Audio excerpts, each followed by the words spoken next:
आयुष्मान कार्डनि सिबिथाया आसाम रायजोआव बेरामि सुबुंफोरनि थाखाय खामानि होनाय नंलिया।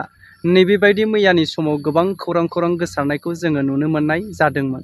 नाथाय बिनि गुबै बाथ्रा बा गुबै जाथाया माबायदि दिनैहाय खौरां बिजोङाव गोबां गोसारनायखौ जोङो नुनो मोनफिनदों जे आसामनि chief minister doctor Himanta Biswa Sharma बिथां सारानो गावनि खुगाजों निजे बेनि जाय सिस्टेम बे सिस्टेमखौ फोसावफिननानै होफिनदों। दा बेखौ आं दसे उनाव बिथांनि खुगानिफ्रायनो जे गावनो फोरमायथिनानै होनाय बे भिडिअखौ होफिननो थांगासिनो दं।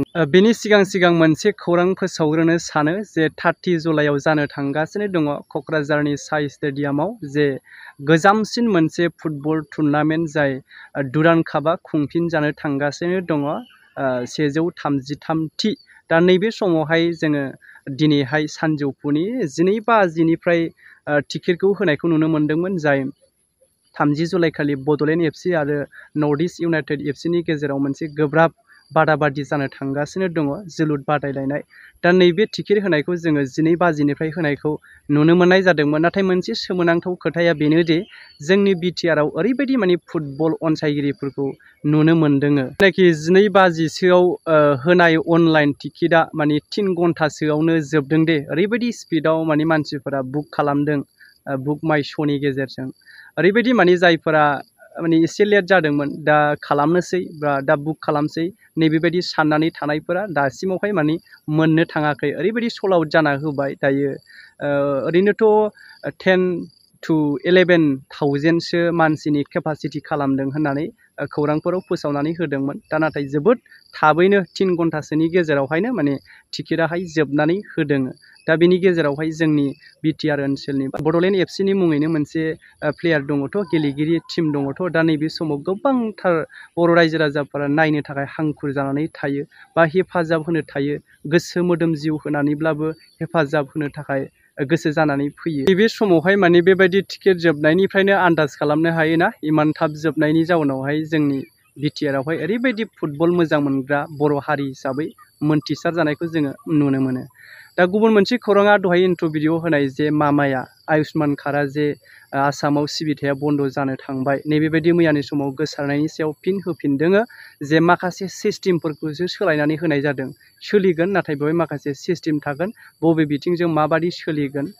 दा नैबेबायदि बाथ्राखौ बिथांनि खुगानिफ्रायनो खोनासंनानै लांदो निस्सय बुजि मोनगोन आरो लोगोसे नोंथांमोना फुलै नायनानै कमेन्ट खालामब्लानो जाबाय। प्राइभेट नार्सिं होम সমূहत আগতে যেনেকৈ সকলো কাম প্ৰাইভেট নাৰ্ছিং হোমত কৰা হৈছিলে আমি এটা নিয়ম কৰিছোঁ যে আয়ুষ্মান ভাৰতৰ গুৰুতৰ অসুখবিলাক যিবিলাক আমাক হাৰ্ট ট্ৰান্সপ্লান্ট কিডনি ট্ৰান্সপ্লান্ট সেইবিলাক আমি প্ৰাইভেট নাৰ্ছিং হোমতো কৰিম চৰকাৰী হস্পিটালত কৰিম।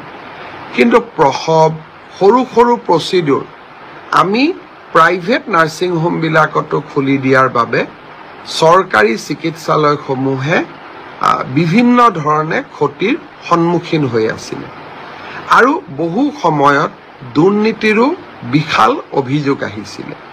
সেইকাৰণে অসম চৰকাৰে এটা সিদ্ধান্ত লৈছে যে আয়ুষ্মান ভাৰতৰ কাৰ্ডত আমি সেইবিলাক বেমাৰহে নাৰ্ছিং হোমত যাব পাৰিম যিবিলাক ক্ৰিটিকেল চৰকাৰী হস্পিটালত সম্ভৱ নহয়।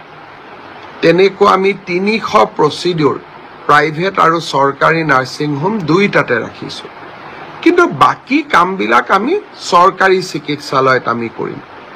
কেঞ্চাৰৰ চিকিৎসা বি বৰুৱা কেঞ্চাৰ হস্পিটালত কৰিম, গুৱাহাটী মেডিকেলত কৰিম, টাটা আৰু আমাৰ মাজত স্থাপিত হোৱা চিকিৎসালয়বিলাকত কৰিম।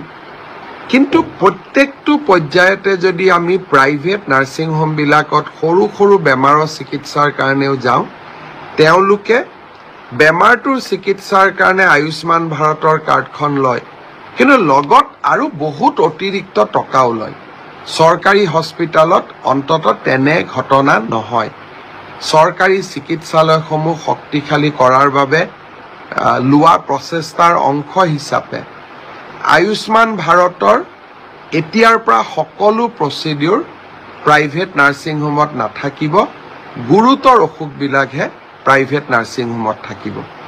এই কথাটোৰ কাৰণে আমি কোনেও বেয়া পাব নালাগে। চৰকাৰী হস্পিটালবিলাক সুদৃঢ় কৰা ভাল কৰা আমাৰ দায়িত্ব। আৰু যদি আমি চৰকাৰী হস্পিটালবিলাক এৰি দিওঁ, সুদীৰ্ঘ নকৰোঁ, আৰু প্ৰাইভেট হস্পিটালক যদি আমি বছৰি 200, 300, 400 কোটি টকা চৰকাৰৰ পৰা দি থাকোঁ, তেতিয়াহ'লে এটা সময়ত আমাৰ চৰকাৰী চিকিৎসালয়বিলাক এক প্ৰকাৰ মৃত্যুমুখী হৈ পৰিব। মই ভাবোঁ যে এই সৰু সংশোধনটোত আপোনালোক সকলে সহযোগিতা কৰিব। আয়ুষ্মান ভাৰতৰ আমি প্ৰাইভেট নাৰ্ছিং হোমসমূহত আগতে যেনেকৈ সকলো কাম প্ৰাইভেট নাৰ্ছিং হোমত কৰা হৈছিলে, আমি এটা নিয়ম কৰিছোঁ যে আয়ুষ্মান ভাৰতৰ গুৰুতৰ অসুখবিলাক, যিবিলাক আমাক হাৰ্ট ট্ৰান্সপ্লাণ্ট, কিডনি ট্ৰান্সপ্লাণ্ট, সেইবিলাক আমি প্ৰাইভেট নাৰ্ছিং হোমতো কৰিম, চৰকাৰী হস্পিটালত কৰিম।